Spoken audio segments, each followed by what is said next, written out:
We want to continue this conversation. For more, let's welcome in Republican strategist, chairman on the Fort Bend County Republican Party, and host of the 13-minute News Hour, Bobby Eberle. Good to see you, as well as former Oklahoma Speaker of the House and Newsmax contributor T.W. Shannon. Good morning, Charlotte. Always a pleasure to be with you. It's so great to have you.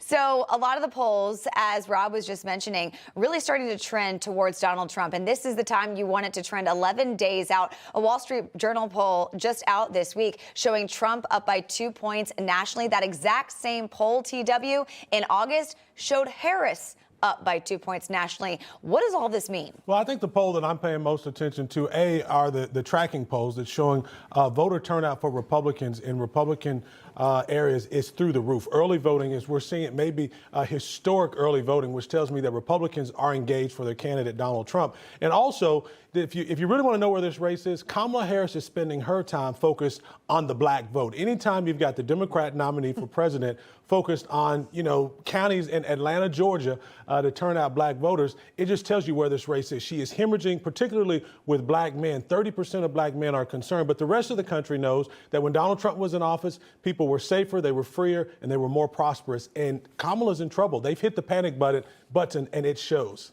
Yeah. And Bobby, Kamala Harris, with 11 days to go, campaigning in Texas, where she will not win, is kind of like, I don't know, going to Oklahoma or something, right? TW? Well, just a minute. Hold it there now. It doesn't make any sense. I mean, I'm right here. I'm outside of Houston, and you're hearing that, Kamala Harris is going to have this event with Beyonce, and she had Tyler Perry and Barack Obama. Barack Obama talked nearly as long as Harris did. I mean, these events are bringing, people are coming to those events to see these other celebrities and then leaving. There was one event where Harris, talked 6 minutes? I mean, nothing makes sense. It's really grasping and trying to solidify the support that they took for granted. And I tell you what, as TW said, the turnout is through the roof. When you look at the states that have party registration, Pennsylvania has lost 11 points on their Democrat edge from 2020 as far as early voting. North Carolina Democrats have lost 8 points. So Republicans are surging. In Arizona and Nevada, it's actually flipped. Republicans are leading in early voting. So that is a huge sign right there. And if you talk about charisma, cash, all the things you want at the end of the campaign, the most important thing is momentum. And Trump has. The more people get to know Kamala, the more concerned they are about her ability to lead. That's just what we're seeing now. She's in a death spiral, if you will, because she needs to be out there campaigning. But as people listen to her, they're going, this person is not ready for prime time. She's not ready to lead the country. She even stumbles on the easy stuff. Yeah, and TW, I want to talk further about what you mentioned earlier about the black vote, and that now she's focusing 11 days out on trying to get black people, specifically black men, to vote for her. She's pulling out all the stops. She's bringing out Barack Obama, but we saw him talking to that group in Pittsburgh last week and kind of scolding them for not supporting her. Do black men like to be scolded and told who to vote for? We don't like that at all. And in fact, this tone-deaf campaign that Kamala's been running, it's interesting to watch that as she continues to try to speak to black voters, she keeps rolling out these millionaires, and even with Beyonce, a billionaire. They don't, you had, Barack Obama, bless his heart, he left his oppression from the walls of Martha's Vineyard to come down and lecture black men about what needs to happen this election cycle. But the reality is, African Americans, like the rest of America, see that Kamala's policies have failed us tremendously. When you have 21 million illegals that have come into this country, they're not taking white jobs. Let's be honest. They're taking black jobs. Black people know it, and the rest of America knows it. It is a travesty what she's done in this country. Her record has failed, and Donald Trump gave us the most prosperous economy with the lowest black unemployment, and that just stands on its own, and black people are aware of it. And Bobby, the importance of early voting now that Republicans kind of got the message, and Trump is pushing that smartly, is that now they have all those, high propensity voters that have already voted. Now they can spend their ground game and phone calls on people who they need to pull out, who they've targeted that could vote for them. Go knock on that door and get them.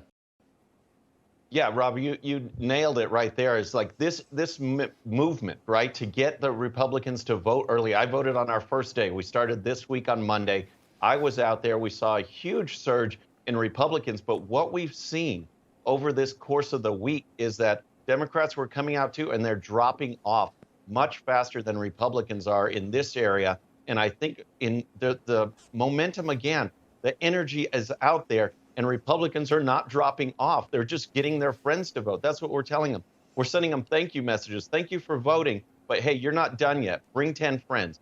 Get the message out. And we keep that going through this next week, and I think we've got it. Yeah, and we see Donald Trump not just getting the message out at his big rallies, but he's really good at retail politics. We saw him at McDonald's in Pennsylvania over the weekend as well, of course, kind of throwing shade at Kamala Harris because she has said she worked at McDonald's. But I have to ask, TW, if someone that is the vice president of the United States and someone who is running to be president actually worked at a McDonald's, don't you think that McDonald's would have a plaque out front, maybe a sign, maybe celebrating the fact that, hey, guess who used to work here? Guess who started right here at our little McDonald's? But we haven't seen that anywhere. But then you have Barack Obama doubling down on the fact yesterday, yes, she worked at McDonald's. Yeah, Take a listen. Take a listen to this real quick. It's interesting. She won't tell us which McDonald's she worked at for a reason, right? You can't believe anything. She's the most duplicitous presidential nominee in American history. But the reality is, what the McDonald's, what that showed for the American people with Donald Trump is he has done something that no Republican's done. He has transformed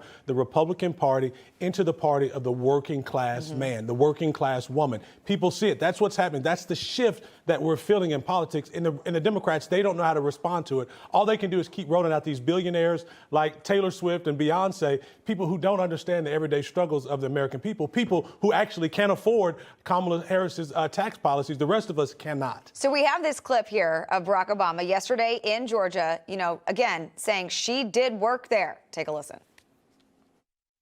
She worked at McDonald's when she was in college to pay her expenses. She didn't pretend to work at McDonald's when it was closed for a photo op. Bobby, what do you make of this? Again, we haven't seen a W-2. We haven't seen evidence. We haven't seen a pay stub. We haven't seen anything. We haven't heard from the McDonald's where she worked at. We haven't even heard from maybe someone who worked with her. If I worked with the sitting vice president of the United States McDonald's, I'd probably be bragging about that. You'd be out there. You'd be talking about it. And the thing is, they can't relate, and they're trying desperately to try to relate. They sent Tim Walz out in some Elmer Fudd-looking hunting gear, and it's ridiculous. They're trying so hard, but they can't figure out what a man is, how to relate to a man, how to relate to the working class. As TW said, the party is completely transformed. And for my dad, who was a Chicago steel worker, this is just a joy to see the steel workers, the Teamsters, embracing Trump, and the Democrats floundering, just trying to relate to the average Joe or Jane out there. And when they try, it falls flat because they're inauthentic. We see it over and over again. And it's just laid bare for the people to see across America. I'm going to shoot that rabbit. Oh, that's pretty good. Yeah. That's pretty good from Tampon Tim. Yeah. He couldn't load that gun to save his life. All right. Oh, gosh. Bobby, TW, thank you guys so much. Appreciate it. It's been fun. Thank you, guys. Thanks a lot.